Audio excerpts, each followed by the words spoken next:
आप कहते हैं कि शांति से बैठे। मेरा सवाल है कि शांति से बैठने की शुरुआत हम कहाँ से करें? हम बाल बच्चे वाले हैं।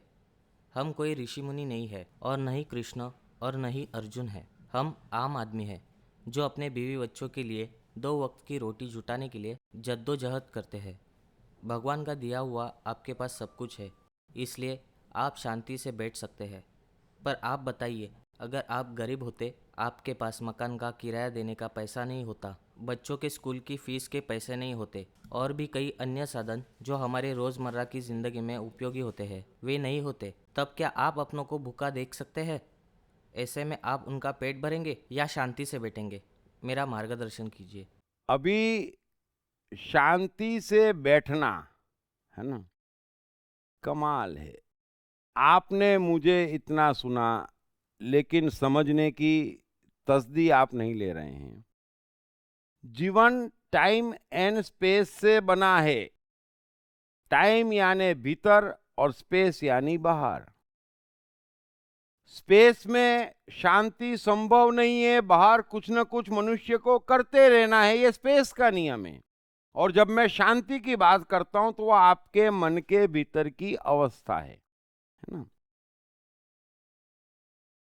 अब आप कह रहे हैं कि आप गरीब होते तो मैं जीवन भर गरीब रहा हूं, और अनेक बार मैंने ऐसी परिस्थितियों का सामना किया है जब बच्चों की फीस न भर पा रहे हो, है ना। वो कोई बहुत बड़ी बात नहीं है।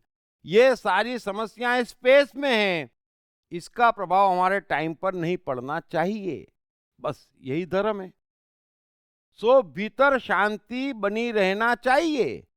महाभारत के युद्ध में अर्जुन अशांत थे, कृष्ण वहां पर भी शांत थे।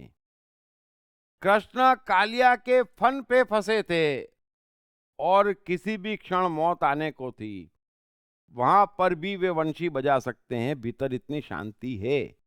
सो दो बातें आप अलग करें। बाहर तो बहुत कुछ चलेगा, जीवन संघर्ष का नाम है, और बाहर का जीवन तो सबका ऐसा ही है।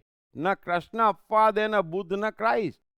सूली पर क्राइस्ट को भी लटका दिया गया, लेकिन वो सूली बाहर थी, भीतर तो क्राइस्ट उस समय भी शांत ही थे। और मैं यही कला सिखाता हूं। बाहर तो कुछ भी हो सकता है, और कृष्ण का तो पूरा जीवन संघर्ष का है, संकट का है। कृष्ण जितने संघर्ष और संकट किसी एक मनुष्य के जीवन में आ जाए तो वो आत्महत्या कर ले, और उन संघर्षों में भी कृष्ण जीवन भर शांत रहे हैं। सो मैं वो कला सिखाता हूं, और धर्म उस कला का ही नाम है कि बाहर जो कुछ भी है वो रहेगा। बाहर आप कोशिश करते रहिए, बाहर आप जूझते रहिए, बाहर आप संघर्ष करते रहिए, लेकिन उन संघर्षों को भीतर मत जाने दीजिए। बस आपका जीवन हमेशा हसीन बना रहेगा, और आपका जीवन फलता फूलता भी रहेगा, क्योंकि भीतर शांति है तो ही बाहर आप अच्छे और बड़े कार्य कर सकते हैं। सो मैं ये कला सिखाता हूं कि भीतर शांति रहे, और इसीलिए मैं कहता हूं कि यदि आपका भीतर शांत है तो बाहर के किसी उपद्रव से न हिले, बस आप जीवन के सारे युद्ध जीत जाएंगे।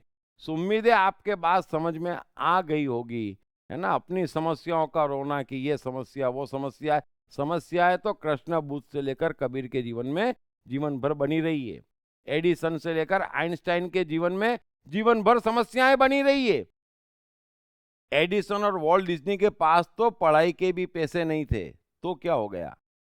इसलिए इन चीजों को समस्या मत गिनो, इनसे शांति भंग होती है, तो उसके उपाय खोजो, मुझे सुनो और भीतर शांति पैदा करो, उसके बगैर कुछ नहीं होने वाला। Thank you very much. Hey, I am the mind. Most notorious and complicated, but at the same time, much more powerful than the brain. Trust me, once I'm set, all set. Then, no failures, no frustrations. To unleash my magic, grab your copy of I Am the Mind by Deep Trivedi. Available in English, Hindi, Marathi and Gujarati at atmanestore.com. Also at all leading bookstores and e-commerce sites.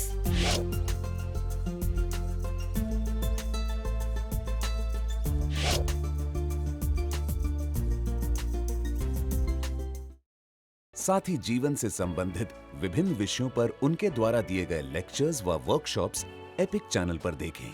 हर रविवार सुबह 10 बजे तथा हर शनिवार रात 11 बजे।